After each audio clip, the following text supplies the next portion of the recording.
So maybe let's start. Awesome. So how's everyone doing? Good. I know it's a long day. 5 o'clock sessions. Hopefully that will keep you awake. So my name is Islam Doma. I'm System Architect at Kivutu Solutions. Today actually we'll be showing monitor your cloud application in Azure and EC2. Maybe sometimes just sounds strange, but I'll let you know why. I am actually happy to say that actually I'm joined by Igor Savchenko. Did I get this right? From Avicode. I'm also from Viacode. From Viacode. Ah, that's right. From Viacode. Then also happy to say that actually we have Chris Sampson from Microsoft talking about coming from the hosting cloud team. So our agenda today will be talking about monitoring requirements and goals. SCOM 2012 Service Pack 1 as a centralized monitoring solutions. APM monitoring is essential. Igor will come and set the stage and talk about APM to make sure that everyone understands what the APM is. Then we'll build on this. Then we'll say actually monitoring platform as services and infrastructure as service. And I'll talk about Azure Management Pack. Has anyone attended MMS today? No one? So we'll talk about the new Azure Management Pack, then extending our environment monitoring. Then I'll talk about also web application, about 360 monitoring from outside in. Then maybe you guys will maybe see the strange. We'll talk about also Amazon Web Services, AWS, and I believe the best one that he can tell you why we're doing this today is Chris. Chris, do you want to tell us why we're talking today about Amazon Web Services? Sure. I'm Chris Sampson. I'm a senior technology specialist with Microsoft. I'm actually, which is really a sales engineer.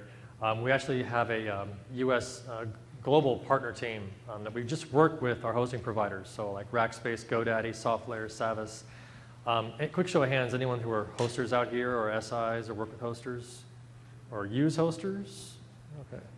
Well, we have a U.S. channel that sells Windows and associated Microsoft services to hosters, so they resell to their customers.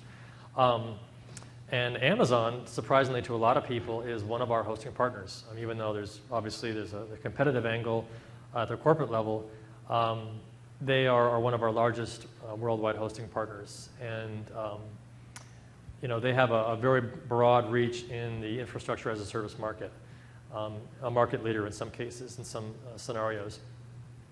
So in working with them in terms of how we could demonstrate to the hosting industry, not specific to just Amazon, to demonstrate the ways that we can integrate Operations Manager to manage any cloud, I felt like it was a great way to demonstrate how could you demonstrate this with one of the largest IaaS clouds, right? And I've been working with hosting providers in our channel for over 10 years. I've managed Rackspace managed hosting from a technology perspective, GoDaddy down in Scottsdale, Arizona, and Amazon the last 3.5 years.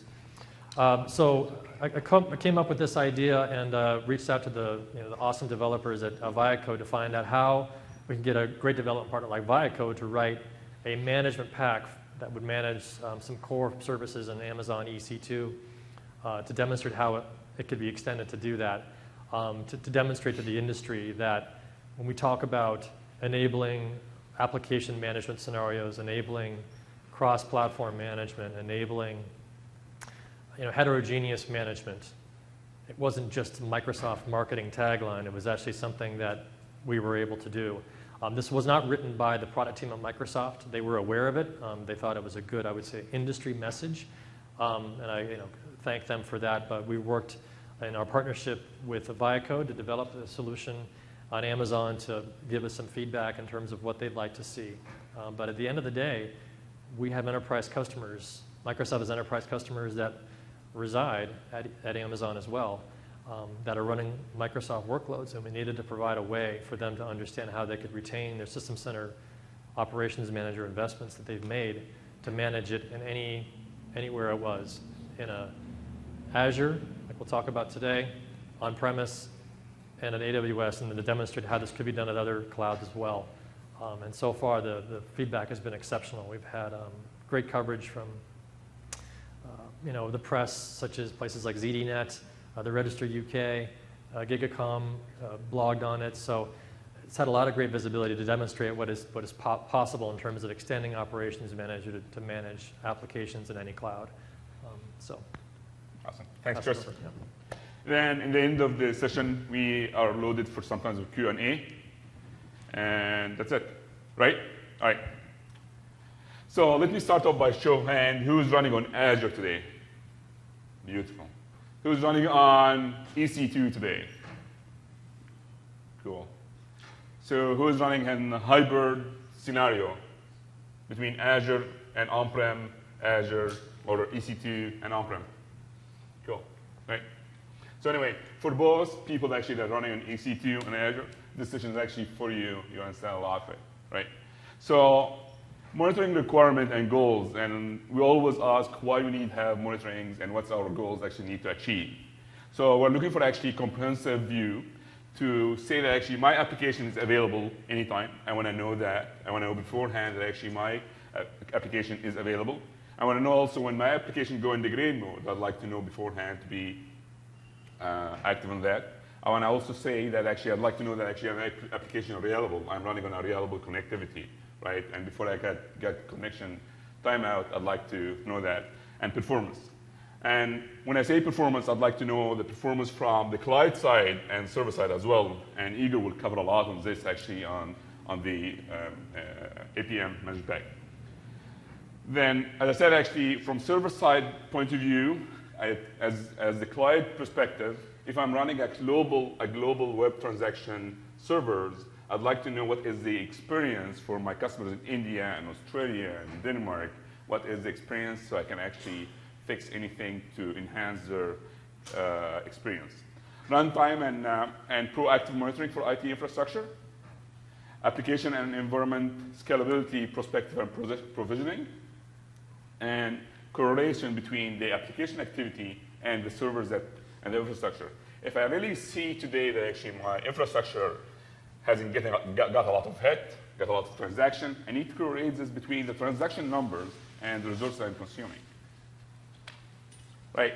So today actually we're talking about SCOM Service Pack 1 and SCOM 2012 Service Pack 1 achieved a lot of things today. And we're talking about health state, alerting, performance metrics collection, that's really important for me, and knowledge base and monitoring violation. So if I'd like to know now if I have an issue, I need to record this issue, I need to know how did I fix it. And of course, reporting. Today, actually, when finance asked me, tell me how much the service consume, and how can I actually allocate this in the budget, and how can I charge back for this. So now, there's actually three things important. Actually, we're talking about APM, the application performance monitoring. Anyone using APM today? Anyone managed to implement APM in an environment? All right. So it's actually a great session. Actually, you'll learn a lot from Igor. I believe actually if Igor come today from VIA Code. Did I get it right today? Yes. Right? So this is the right guy that he will talk about. And Azure Managed Pack, I'll actually cover a good part of it. And I'll leave the Amazon Web Services for Chris, who will come talk more in detail about it. I just want to let you know that actually we have Constantine from VIA Code too, if you're actually interested to know about, say hi, Constantine. If you want to know more about actually the deep dive stuff in the Amazon Web Services, he will be able to answer you. Right. So now I'll leave the floor to Igor. Igor will talk about the APM capabilities. I'll come to you later about the Azure Managed Pack. Igor. Okay, thanks, Islam. No problem. Okay, guys, I'm pretty sure most of you know what the APM is. There is lots of information across the web, different blogs, articles, videos, and also the TechNet is full of information and materials about the APM. And actually, APM is not a new thing for the System Center community. But for those unaware, we're going to explain the main concepts of application performance monitoring, followed by a short demo, how it works actually in real life. So APM, the acronym for Application Performance Monitoring, is the .NET monitoring solution integrated to System Center 2012 NSP1, and it's formerly known as AVCode, by the company it was originally built by, and the company I represent here. In 2012, Microsoft acquired the product, the project which was called Intercept Studio, and started bringing it to System Center. The results of their efforts we can now see in System Center 2012 and SP1. Unlike the debugging approach, APM works as a profiler. This is an enterprise solution for 24 hours a day, 7 days a week monitoring, because of two main reasons. The first one, because of significantly low performance impact, and the second one, because it doesn't require source modification.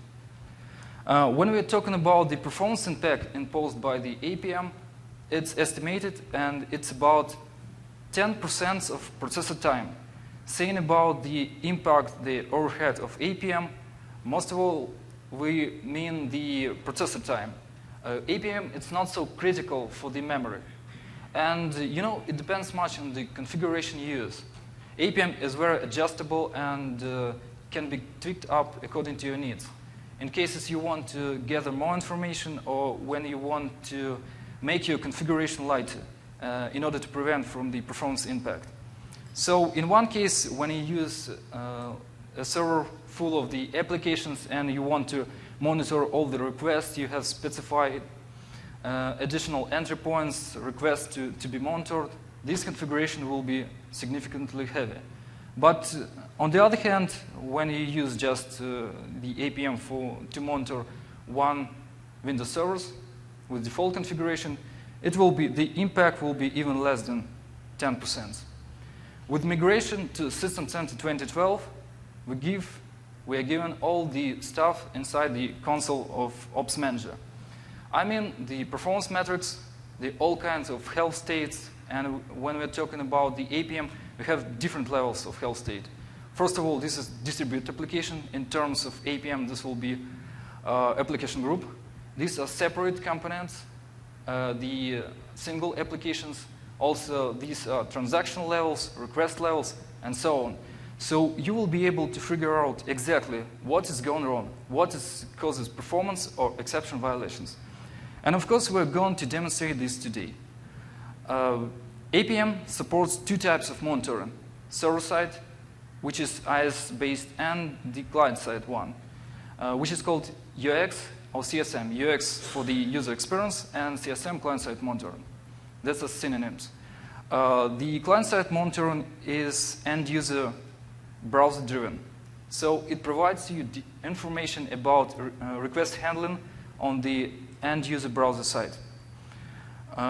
Also, APM brings some gifts for the managers because it contains the built-in analytics and reports. And just take a look at the App Advisor. App Advisor is a web console which is being deployed during the web console role installation, and it also requires you to apply reporting role. And as you may know, Avicode was famous for its drilling down. So you still have this capability with APM. If you know Azure, you still have Azure, but now it's only named App Diagnostics in APM. So let's go further. And now you may ask how it actually works. And it works as profiler. So when your application is started, the common language runtime is started as well, and it verifies the register whether the appropriate profiler is configured for your application. If your application was added to APM monitoring, the register will contain the information about pmonitoring profiler. This is the APM agent itself. So the APM agent, the pmonitor profiler, will be loaded to the process of your application. It will share the processor resources and memory with your application, and it will load additional dynamic libraries from global assembly cache, which are intended for instrumentation and data collection. In runtime execution, your application loads its own .NET assemblies. And while starting, APM agent loads the configuration. This is just the set of files residing by appropriate path, and it reads there what exactly it needs to instrument for your application. So if the requested call is instrumented, and if it exceeds some threshold, we've got performance event. If it struggles with some exceptions, false failures, we will get exception events. And these events will be sent to management server. This is how server-side monitoring works. When we are talking about the client-side monitoring, we also need to mention additional component, which is called CSM collector. CSM collector is a web service which is being pushed to the same website your application added to client-side monitoring resides under. So, okay, the request reaches IS. The APM agent is loaded. It started instrumented your request. But if your application was added also to client-side monitoring, the response before being sent to end-user browser will be injected with additional JavaScripts downloaded by the path of CSM collector. Those scripts will instrument the source code of the page and will grab the information, all those metrics about resource and request handling on the end-user browser side. You will collect all the information about network time, the connectivity, the server-side execution times, client-side execution time, synchronous and asynchronous JavaScripts, page content, and so on. After that, the statistic package will be sent back to CSM collector, and if you have issue on the client side, on the browser side, appropriate client-side event, performance or exception also will be submitted to CSM collector.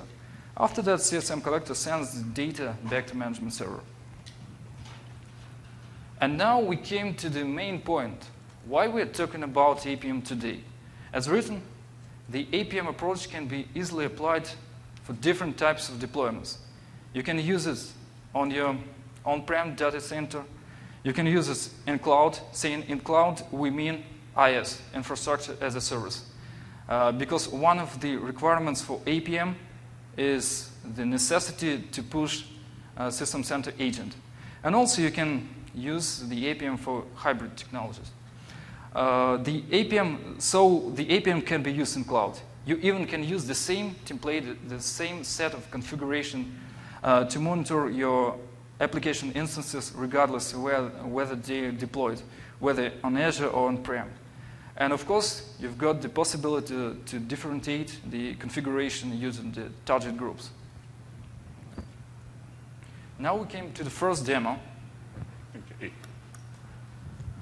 And before you can see my screen, you can see the Ops Manager console. And before starting doing demo, we will talk about the requirements for APM. I already mentioned one of them. This is System Center Agent. Why so? Because when you install System Center Agent 2012, the APM agent will be most likely deployed automatically. There are some exceptions. For example, when you install the System Center Agent on Windows Server 2003 box, the MSI of APM agent will verify the version of operation system, and it won't be pushed on that box because IS6 is not supported.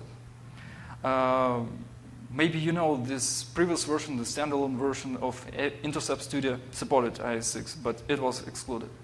So the first prerequisite is the SCOM agent and the APM agent. Also, you need to enable System Center Management APM servers, which will be registered during APM agent installation on all the boxes you want to monitor your apps. Now you will go to Ops Manager console, and you need to import several management packs, which are prerequisites for APM monitoring. First of all, they are IS Management Pack, which is used for application discovery, the Windows Service Management Pack, and the APM Management Pack itself from the System Center bundle. APM supports two versions of Management Pack. The first one is for IS7, and the second one is for, as it is to guess, for IS8. Currently, we will demonstrate the application monitoring for IS7. But there is no difference, actually, just in discovery.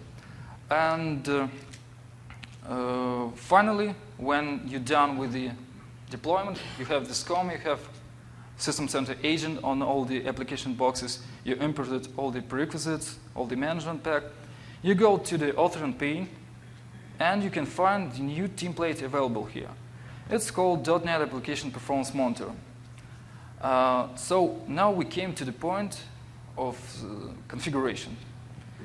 So let's take a look at this template.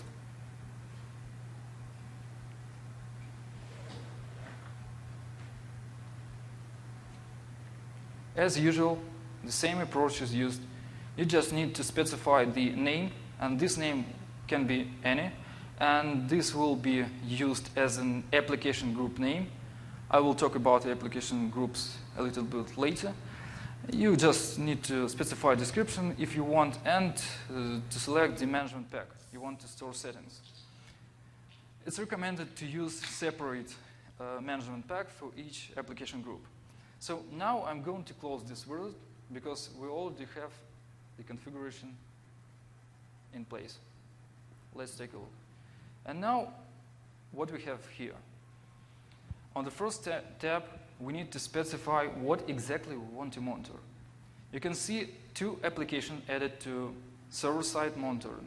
The Talking Heads, this is just a IS-based web application interacting with end users, and the Talking Heads Meteor. This one is web service, which is wrapping all the business logic. These companies are parts of distributed application Talking Heads. A small prototype of social network when the users can create their accounts, post different messages, send invitation to each other, and so on. The concept is clear. So let's take a look at the result in more details. You may specify environment. This is just the label which will be tagged to all the common events. In current demonstration, this is meaningless. The target groups, you can see that it's blank now. That means that the current configuration will be applied for all the instances which will be discovered inside your management group. Okay, now let's take a look at configuration. Talking Heads, for example. You just can click Customize, and you go to the advanced settings. We're not going to stick much on this because we have lack of time, and we have many interesting materials to show today. And I think you can find all the documentation on TechNet. So these settings will be applied for this specific application. How to add the application? You click Add. You need to pick up the application type, web application and services, or Windows services. SP1 introduced the APM capabilities for Windows services. Currently, we are not going to demonstrate them, but I just want to mention this. But in order to get the Windows service listed in this template, first of all, we need to add it as Windows Service Monitoring here. And after that, it will be available to pick up in APM template. But now, we are going to monitor web applications.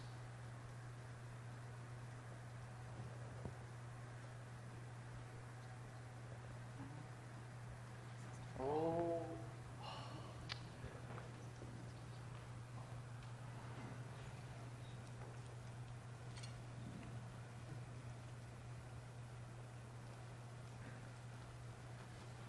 It's like we didn't pay enough to the demo guide. Sorry about that, guys.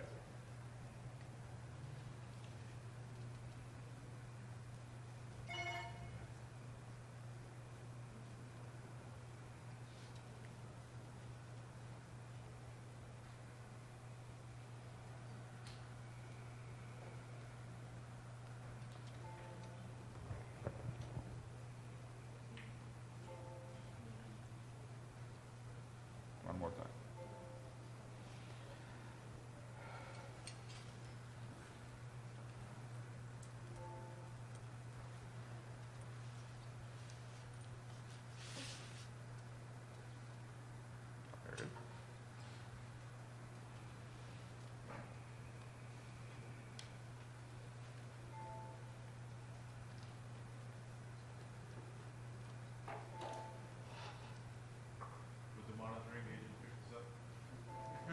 It will eventually. I think actually we can switch in. All right. So I believe actually until actually we can get this, actually we can switch gear. I was actually hoping that Chris would cover EC2. I think Chris doesn't. He has a very good slide for you. So let's actually switch gears and get Chris to talk about EC2. Then we'll go back to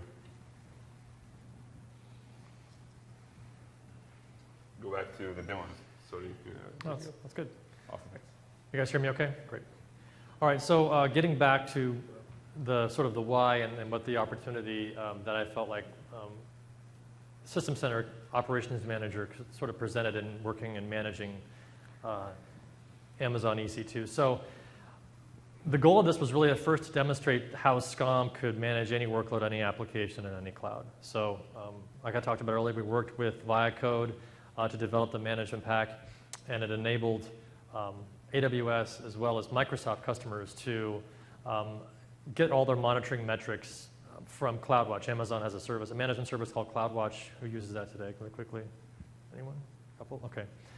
Those are basically, it's an API that they enable to allow you to manage their services that they run. Those would be things like Elastic Block Store, EBS, EC2, Elastic Load Balancing, CloudFormation, and then auto-scaling, and then Elastic Beanstalk most recently. So the goal was if you had enterprises, Microsoft customers that were working and also had workloads in EC2 or running any of these services, they could have Operations Manager be that single pane of glass to manage those various services. So the awareness was it needed to manage these instances and the AWS components. It needed to distinguish between the computer OS and the EC2 instance as an example, okay? Prior to any of the work that we did with Viacode, Operations Manager didn't have this notion of understanding between the compute layer beneath the computer and anything beneath that, a dependent. It was the computer, and in legacy iterations of Operations Manager, you had the computer group, and then you had the application management packs that we were demonstrating a little bit earlier. SQL, Exchange, what have you. And they were always excellent at doing that, but there was no notion of how to be able to connect the compute layer beneath that. That was very unique as to what Viacode was able to do in terms of creating a management pack that was aware of that, and I could alert upon that. So in previous monitoring, it forced people to say, well, if I wanted to use my management console for MOM, I could manage the OS running in Amazon, or I could manage my applications running in the OS in Amazon, but I couldn't go beneath that, right? Or if I wanted to manage and figure out how my compute layer was doing, I had to go to the Amazon Management Console they have you log into every day to start up your instances, start up your services, right? But there wasn't anything to tie those things together. So we did in this management pack what Viacode was able to develop in this management pack. It was able to discover a management pack that could discover the instances. It could discover any Elastic Block Store mapped to those instances. It was able to discover ELBs, Elastic Load Balancers, CloudFormation stacks, which is basically a way to string together multiple instances at Amazon. We have one for SharePoint and SQL up there today. If you wanted to build one out and not have to build one at a time, they have a way to do that, making sure that that process completed successfully. And auto-scaling to be able to dynamically scale up and scale down your Amazon infrastructure based upon usage. So able to be able to monitor those and be able to discover those services and be able to understand where the computer OS was doing, what the applications running on the computer OS was doing, but most importantly, what made this unique was discovering that linkage between what we would call level 0 and level 1. And I would argue that this is probably the most important, why this makes this unique than anything else that's ever been developed with Operations Manager in terms of managing clouds to date, is that level 0, that infrastructure level, and that level 1 linkage, as we like to call it, and understanding where the dependencies are, and if there's an impact of the overall service, where does that lie? Because before this, we were always excellent at talking about the applications on the OS that were running in computers or servers within Operations Manager, but beneath that, it was a total mystery. So this is the overall solution architecture. I just really like this laser pointer, so I'm going to point at it right here. So we have the Amazon Cloud up on top there, and those are all the services that the management pack can manage today. What we actually use to connect and to manage those services is we leverage the public .NET SDK or Amazon SDK and the .NET API that Amazon publishes. And we leverage the watcher node role with an operations manager to be able to connect to that, leveraging the Amazon IAM authentication service. You have an Amazon account today, you have an IAM account that's mapped to that to give you all your authentication and credentials to allow the SCOM agent, the run as agent, the run as account that the agent runs on behalf of, to connect to the various instances and the various servers that are running those agents that will be able to tell you how your Amazon services are doing. The agent is basically deployed as if it were a regular agent on-premise, but it leverages those authentication credentials to be able to do that. And what it does is it leverages a SQL, either hosted in EC2 or on-prem or another data center, and then it reports the agent. The agent is sent out via the management server, as well as reporting all the data and information back to the management server there in the lower, well, you guys are looking at it, the lower right and my left, the management server either on-premise or in EC2. So it gives you a lot of flexibility running on-premise or running everything in EC2 or any cloud. And one of the things I forgot to mention was part of this was to demonstrate to our other hosters is that this could be leveraged if they have an open API, if they have customers that want to consolidate all that management data, that they're either leveraging another management technology or they're leveraging the hoster's console to collect that and aggregate it into a System Center Operations Manager console that we're all used to using, right? They all have great assets, but they're not experts in managing applications and not in Windows operating systems like Microsoft is. And we wanted to bring those two together. So we're hoping to take this and to have other conversations with hosters to say this can be done. If it can be done with Amazon, it can be done with anywhere. So I'm going to get into the state view. The state view and operations manager, obviously, it's frequently used information. The unique thing that it does when you spin up an instance at Amazon, it's spun up from what's known as an AMI, an Amazon Machine Image. That's their proprietary virtual machine image format. Once that AMI is turned on, it becomes an instance, and it gives you the instance ID, the name, the region. Those are Amazon data centers. They call them regions. Their IP address, the security group that belongs to, and it can give you state view into the EC2 servers or VPC resources that are across their regions, or what they call availability zones within their regions. And it can manage Windows and Unix-based instances. So really showing not only compute cross-platform, but OS version cross-platform. And you can start, stop, reboot, open up an RDP console, or open up an AWS console. I'm going to spend most of my time on this. I don't have a running demo of this today. You can download the management pack from Amazon today. But this is really showing you in aggregate all of the things that it actually collects.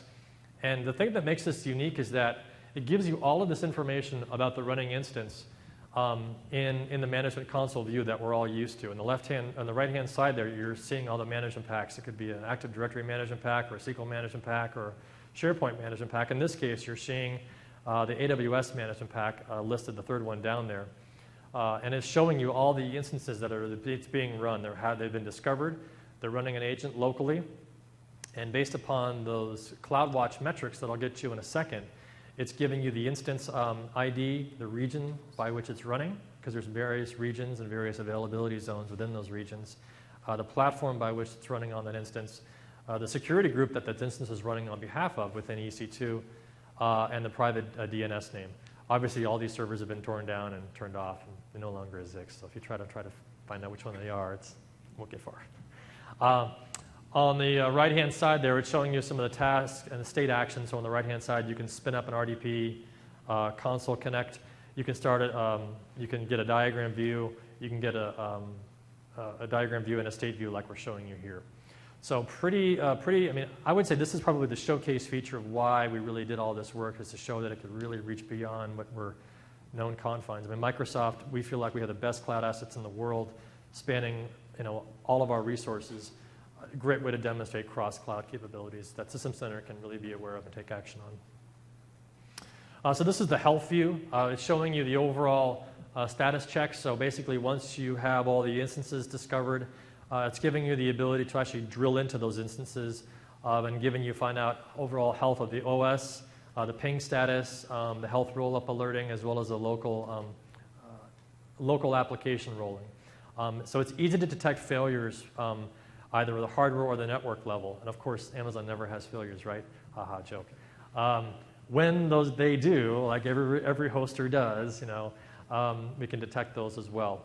And the unique thing, what makes this, again, unique is that the level 0 to level 1 linkage, right, from that compute layer up to the operating system layer and up, that instance, that SCOM agent can actually detect between that app level or OS detect to make sure that if there's management data, where is that management data coming from, the OS or the application level? So I'll get into the diagram view really quickly, but again, that instance OS and app to the app resource linkage, which makes this unique. I'll get right into the diagram view. So what it's showing you here is right there is a WordPress application site and all the dependencies by which that WordPress application actually has. So this is very similar to a web application. That's a 3-tier web application that has a front end, a mid-tier, an app tier, and then a SQL database tier. This is actually showing you all the dependencies in Amazon that WordPress site is actually showing you. So in this case, it's a WordPress site. It actually has a CloudFormation script attached to it. It actually has 2 instances running across both regions, East 1B and East 1C. And those instances are represented by the orange boxes there.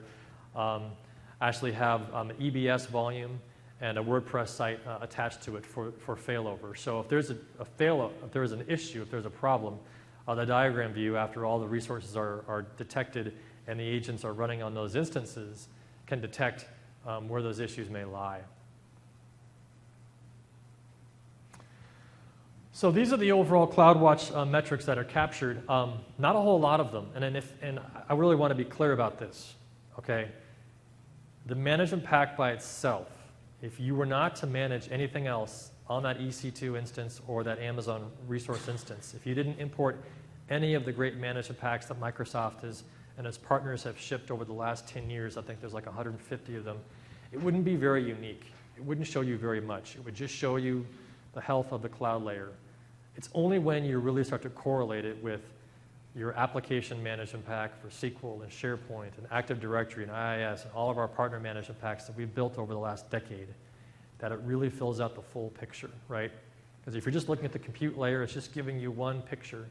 But if you're looking at it in the entirety of how is the health of my infrastructure running in any cloud based upon all the application management packs that Microsoft and its partners have developed over the last decade, it's pretty compelling. But the management pack by itself and doing nothing else, these are the metrics that makes it unique in terms of what it's doing, in terms of the management capabilities. These APIs existed, they were ready to be exposed, and we just brought it all together, Viacode brought it all together to develop this and take it to market. So what I'll do is I'll turn it back to APM guys. We'll be here. We have Konstantin as well for questions on the Amazon EC2 components. So we established connection with the lab, and we will go on with the APM. So we need to pick up the type of application, web application, and services, and click search button. So you see here 4 applications discovered on all the boxes, hosting system center or management server. 2 of them, TalkingHeads and TalkingHeads Meteor, were added to client and server-side monitoring. The next step is server-side defaults. These settings also they can be adjusted using advanced settings. These settings will be applied to all the applications added to server-side monitoring within current application group. So the TalkingHeads and TalkingHeads Meteor are 2 components of one distributed application, and they are monitored in scope of one application group. Now we will go with client-side monitoring. Client-side monitoring is end-user browser-driven, and it also can be applied for the web application which interact with end users. So as you see, for the server-side monitoring, we added 2 applications. And for client-side, it's only available to pick up only one, the TalkingHeads. As usual, you can customize the settings or just to leave them default.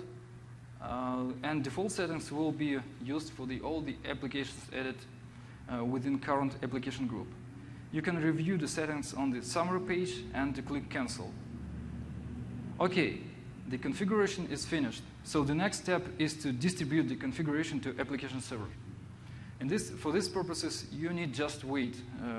For discovery interval, it's about 4 hours, so it usually takes long, and you may initialize, first of all, you may override this discovery interval, and it's a good choice for the test environment to restart System Center management servers on the application server in order to reinitialize the application discovery.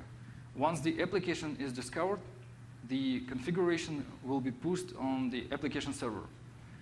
You can check whether the application is in place, whether in Ops Manager, event log, appropriate events will be posted there, or you can go to the APM agent configuration folder and to open pmonitor config or CSM action config manually and verify that your applications are there in place. So, and the final step you need to take is to execute IS reset in order to apply changes or to restart appropriate application pools.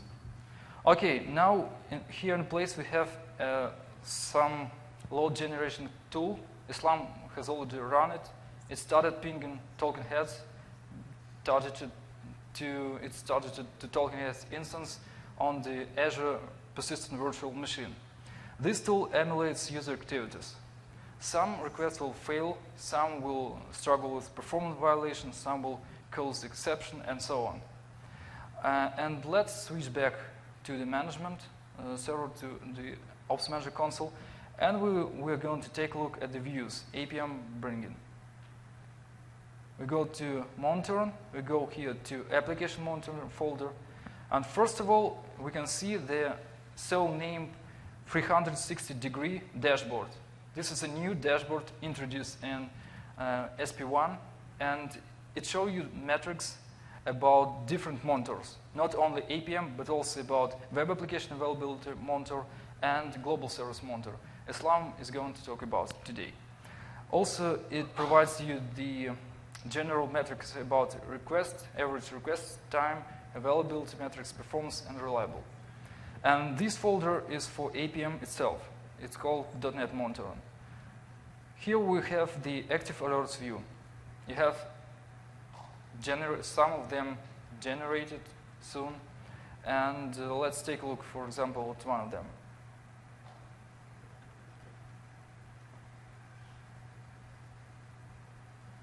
Okay, this one complains on the page request login ASPX page has exceeded the threshold configured for this entity, and that's why we got alerted. So we have the performance problem with this request, with page load of login ASPX. Also, we have several views for discovery: IS7, IS8, and IS-hosted WCF web service inventory. We use only IS7 in current demo, and you can see that this discovery is only applied for web application. You can see two instances, the token heads deployed to management server and to Azure persistent virtual machine. Also, this view is helpful when you want to figure out, are you going to enable client-side monitoring or not? Since the client-side monitoring requires code injection, it can be not compatible with your application. In order to check this, just run this task. Check client-side monitoring configuration. Okay, now we go to the monitoring application view. Here we have the aggregated state of the application group itself. It's in warning state, and as usual, if we go to the Health Explorer, we will figure out exactly what's going wrong. And we see that the number of exception events per second exceeded the threshold. So our application struggles with the exceptions and faults. Okay, we have the active alerts for the entire application group. We've got the diagram view here with the health state rollup. Let it be loaded.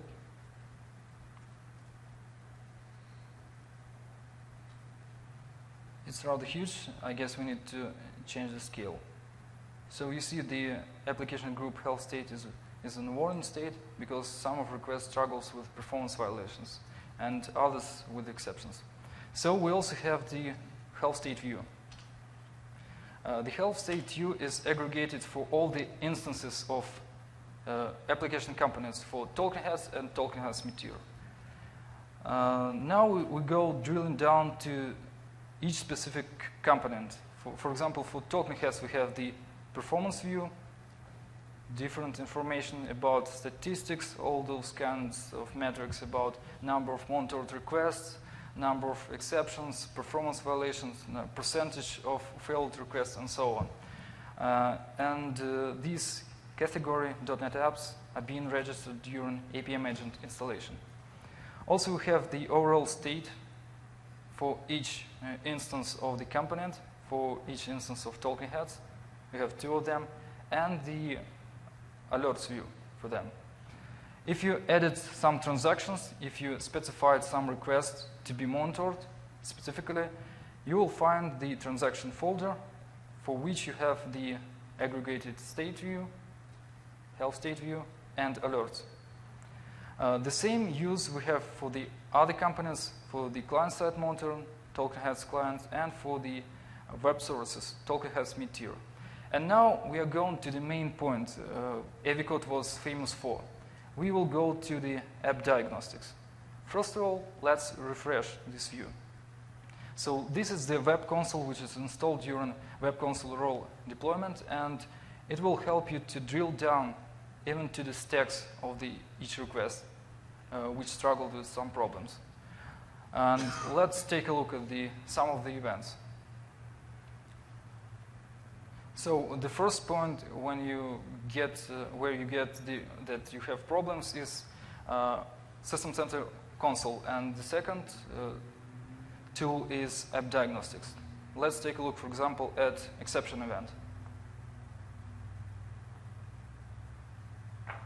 So this is exception event. It contains the information about security failure, unauthorized success with status 401.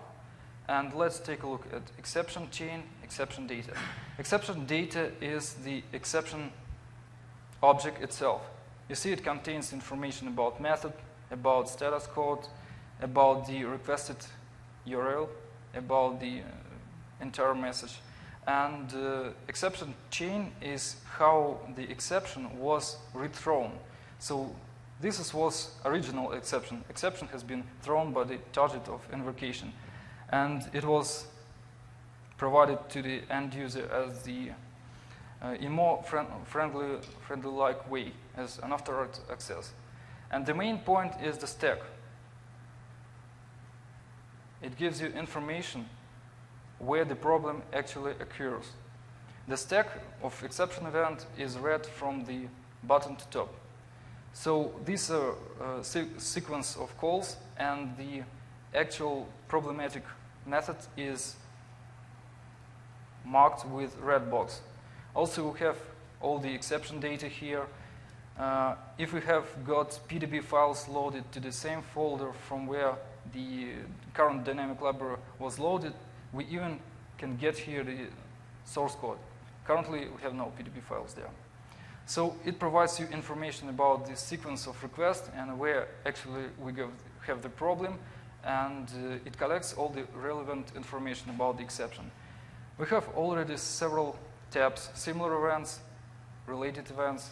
Similar events are the same events of the same type. Related events are all those which were generated within the specified time interval, currently set to 1 minute.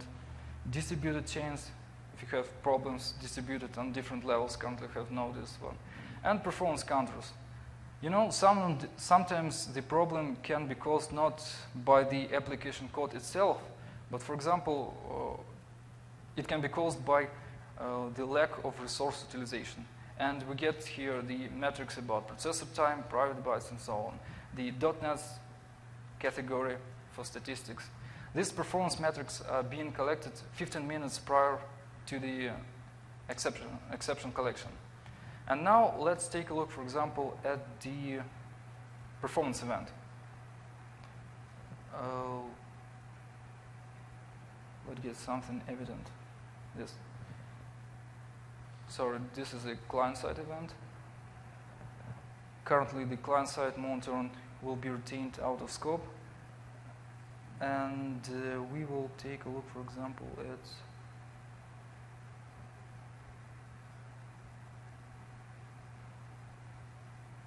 status.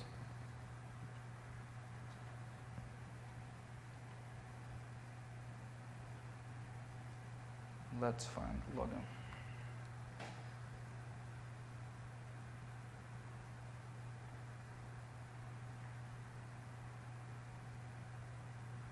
For example, this one. So what we have here, we have the request. Unlike exception events, the stack of performance event is read from the top.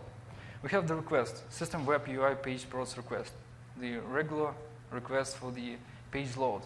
We also have the information what exactly page struggles with performance violation. We have the context, runtime arguments, instrumented and collected. And also we have the duration. So this request took more than 600 milliseconds. And currently we have very low threshold. That's why we have these events collected in app diagnostics. Also we have the stack. The stack can be divided into two parts. This can be time-only calls, for which we grab only the execution time, like this. And also this can be the methods.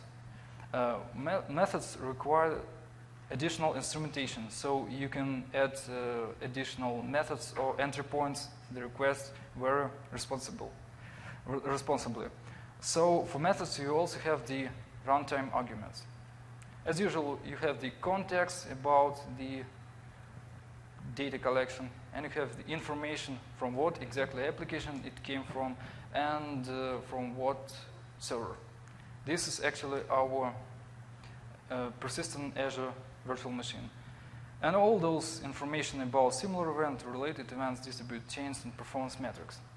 You know, guys, we would be able to go on with application monitoring features review, and many interesting things are currently out of scope. For example, client-side monitoring, app advisor for reporting, the migration, the synchronization with TFS.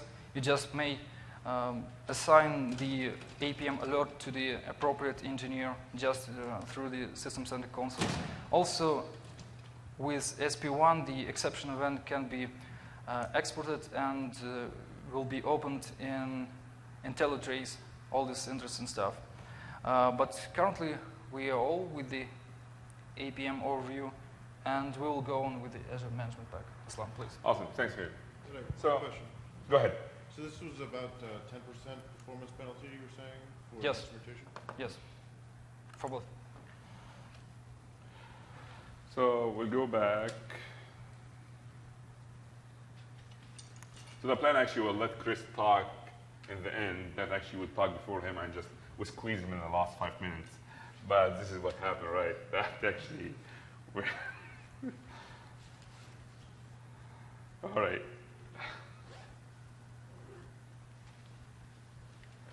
All right. So I believe now, just to sum this up, that Igor now explained APM, and I believe that should now give you a good understanding about how APM works, right? So now go ahead and use this utility. That's really a great tool.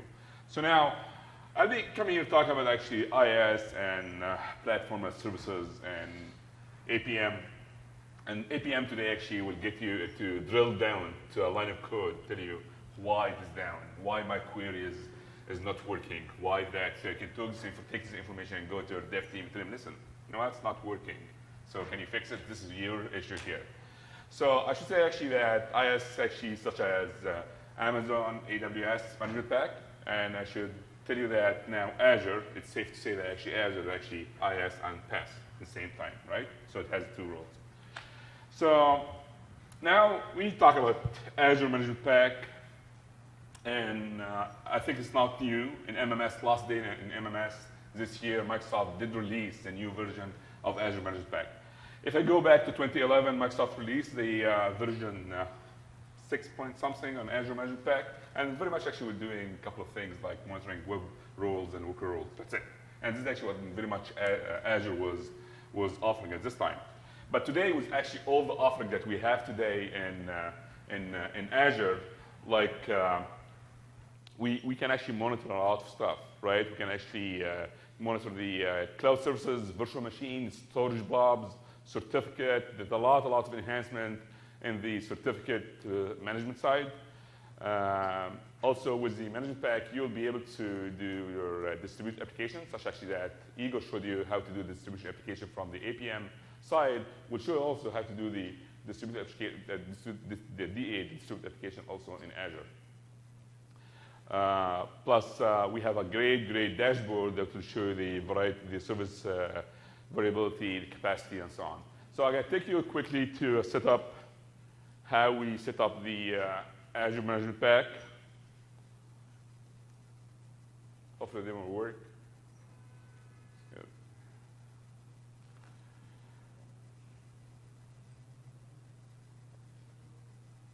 All right.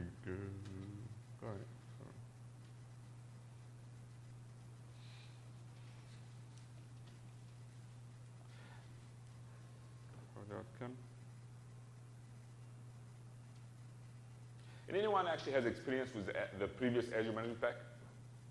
Right. So the previous Azure Management Pack actually install it and doesn't really create any object for you here. Now with the new one today, actually, it will create, once you install it and import the Management Pack for Azure, it will create something named Windows Azure, right?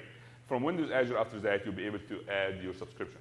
And adding your subscription here is really easy. That you go to say add subscription, you go to the Azure portal, bring your guild, upload your public key on Azure, then you go here, put your guild, get your certificate PFX, put the password, and next, then boom. As soon as you do that, now you can monitor your Azure application. But however, actually, the monitoring doesn't happen right away, right? Once you install the Management Pack, once you actually subscribe for your Azure management from your Azure here, the Management Pack starts doing the discovery, and that's it. So let me show you how this discovery is happening.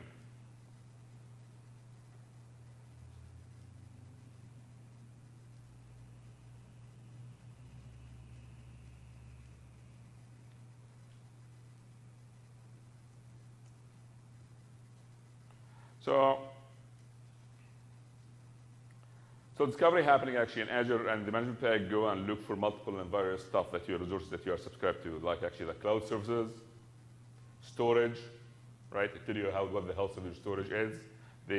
If you have discovered virtual machine, right? And what is the deployment that we have on Azure, right? Now actually very much that's it.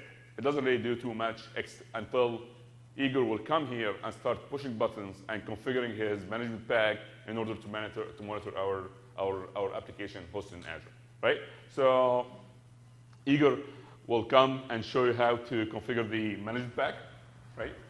Then I'll come back and talk about JSON. Go ahead. Thanks, Islam. No problem. So once you added your Azure subscription to the monitor, the relevant entities will be discovered but not demonitored yet. So in order to specify what exactly you want to monitor for specific subscription, you go to the authoring, and you will find additional template available, Windows Azure monitoring. First of all, you click Add Monitoring Wizard. On this step, as usual, you need to specify the name and the management pack for data storing. Let's type something, and to select existing management pack. And this is the point when we're going to pick up the Azure subscription. Islam mentioned that we have 2 subscriptions, and only one of them will be monitored. The one starting with 45. So now let's close the wizard, since we have already configured, and to take a look at this template.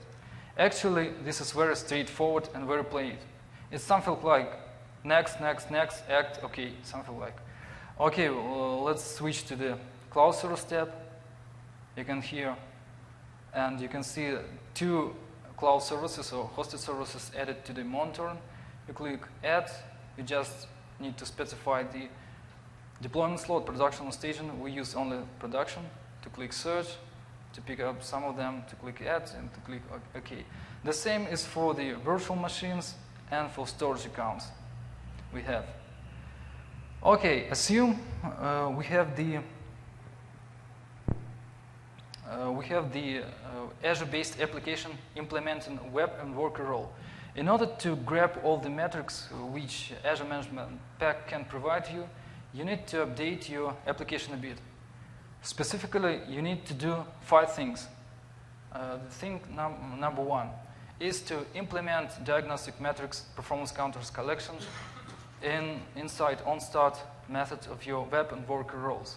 Thus, you'll be able to specify what exactly metrics you want to collect for each specific role. Number 2, you need to enable the diagnostic metrics collection itself. This is just a checkbox. You go to the properties of web and worker role and to check specific checkbox. Number 3, you need to, by this time, we will have configured and specify what exactly we want to grab. But we also need to store them anywhere, right? For these purposes, we go to the Azure subscription, we create additional storage account, we copy down the storage account name and access key. So this pair, the storage account name and access key, will be placed to the properties of web and worker role once again, and thus we will be able to have the storage for data being collected. Next come the distributed application. So once you import the Azure Management Pack, you will have additional distributed application template. Let's take a look. We'll type some name. And we will select Windows Azure Distributed Application. You may ask, why should I do this? There are 2 purposes. The first one. Some of the Azure Management Pack views will be populated only after you add your application, specifically the cloud servers, as a distributed application. Here you can specify the cloud servers itself. You can provide the information from different client-side perspective. This can be the different kinds of virtual nodes for web application availability, for GSM, Islam will be talking about today. Also, we can put here the SQL database and some test dependencies. This part will form the distributed application, and it will form the aggregated health state view of all your deployments. It's a nice thing when you have, for example, the hybrid deployment, and some of the parts of your environment are in cloud, for example, the cloud servers, and some of them are on-premise, for example, SQL database. So you just need to do this. And also the final step we need to take is to enable several rules. We go to the rules, and we have them listed here. All of them are from Windows Azure Source Management Pack, and specifically we need to enable all this set of rules. These are concerned to Windows Azure role instances. These rules will be used to collect diagnostic metrics. You specify in source code of your web and worker roles. Okay, now let's go to monitoring pane and take a look at what exactly we have bringing with Azure Management Pack. First of all, this is active alerts. As you can see, we have some of them. Let's take a look at one of them. This is about the worker role instance is running out of memory. So we monitor the memory, the performance metrics, and the processor time per role, for web and worker roles. And that's why you're warned about this. Another view is all alerts for last 24 hours. Currently it's blank because we have no recent alerts. But unlike the active alerts, it will list also closed alerts. Now we go to server state, and it provides the health state of the cloud servers. Let's take a look why it's in warning state. We go to Health Explorer, and we see once again we have the problem with memory. The health state of web and worker role instances will be rolled up to the weapon worker roles, and after that it will be bring to the deployment slot, and finally it will be influencing the entire health state of cloud service. Also, we have several dashboards here, available dashboard, capacitor, source utilization, and so on. This is just to drill down. Also, it brings you topology view. In our specific case, our environment is very simple. It contains only the application implementing one web role and one worker role. This is the application here. So currently we have only the entire health state. But if you specified, if you fulfilled the distribute application with more details, this view will be shown as a real web net. Okay, Islam have covered the discovery entities, the same list of entities we have for the monitored ones, but specifically only for those which are monitored. We have here cloud, server states, storage accounts, virtual machines, deployment slots, role instances, and role states. Let's take a look at some evident thing. For example, let's take a look at discovered storage account. You see, we have 3 of them here in the list, but only 2 of them are monitored.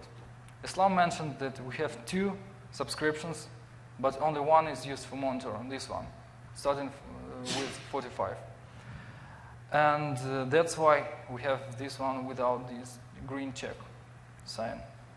And now we came to the performance counters metrics collection. Specifically for performance counters metrics, we need to know 2 things. First of all, you need to be sure that you have implemented the diagnostic metrics added to source code of your onStart method for weapon worker role. This is point number 1. And point number 2 is to be sure that you have enabled the rules collecting those metrics. On our lab, we have implemented only processor time and memory metrics to be collected. That's why we get them populated here. Below, you can see the instances of weapon worker roles, which are instances for performance counters, for memory, and for processor time. I think this is all we would like to introduce the Azure Management Pack, and now Islam will go on with extended monitoring and global service monitoring. Islam, please. Thanks, Igor. So I know that actually maybe you'll be running out of time. We only have 6-7 minutes, so I just want to show you the GSM, so be able to actually you guys take this with you and see how we can implement that to that your production system, right? So as Igor mentioned, actually GSM is actually global service monitoring that runs public cloud, right? It's actually give you a 360 degree view from 16 different geo points, like India, of the Bangalore, Japan, Moscow, and so on. So you want to know how's my user experience from these 16 geo points, different points, doing, right? And from here, you can take this and say, actually, if this actually take more than X millisecond, right? Now I'm having to do something for those actions. So let's see how we can do that. Sorry, we're not getting anything in the recording. All right, sorry about that. So, let me close this.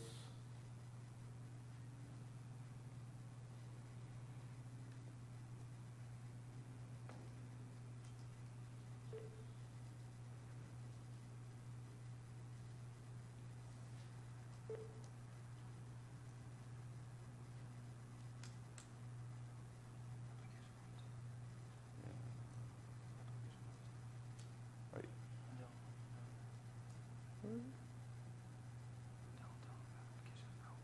There you go.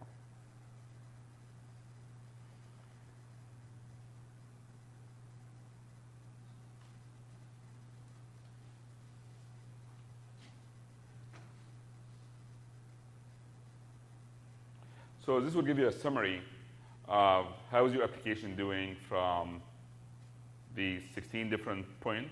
You can very much go and opt in on having all of them to monitor all your application, right? Or actually you can go and actually choose as I as I did from my side here, I did actually choose Los Angeles, and what are these actually? This is the Miami and so on.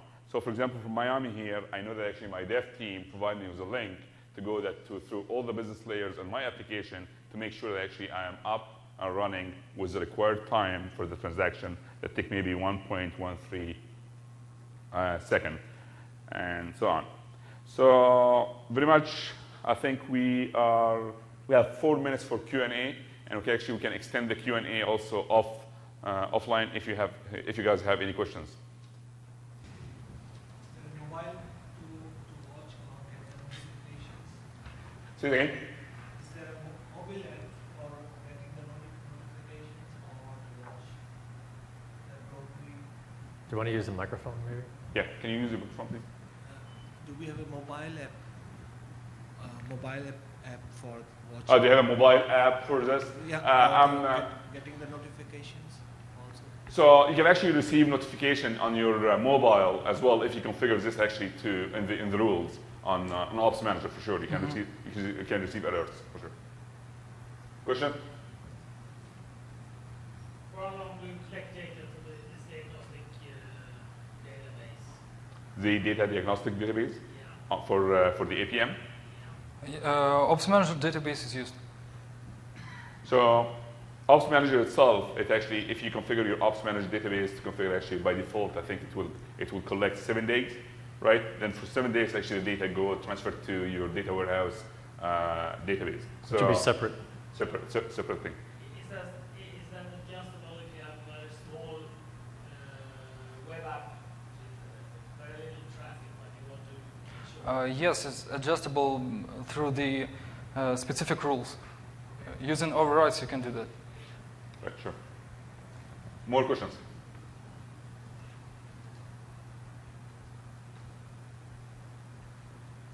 Konstantin, do you have a question first?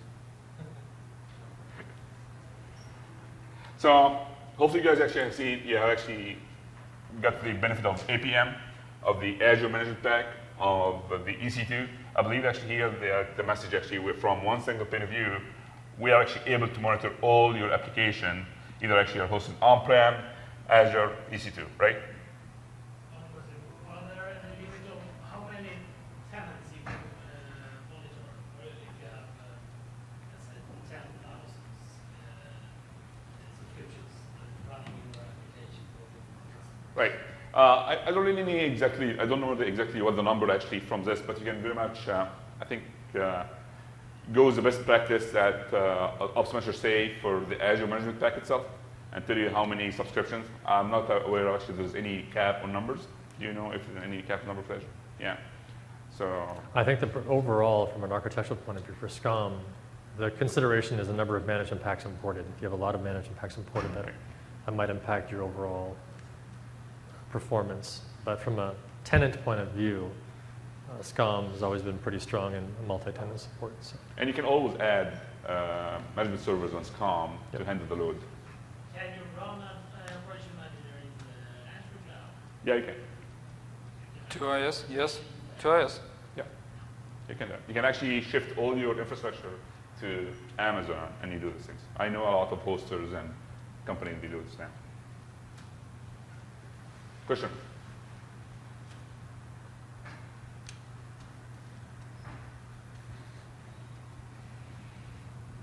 Should have 1 minute.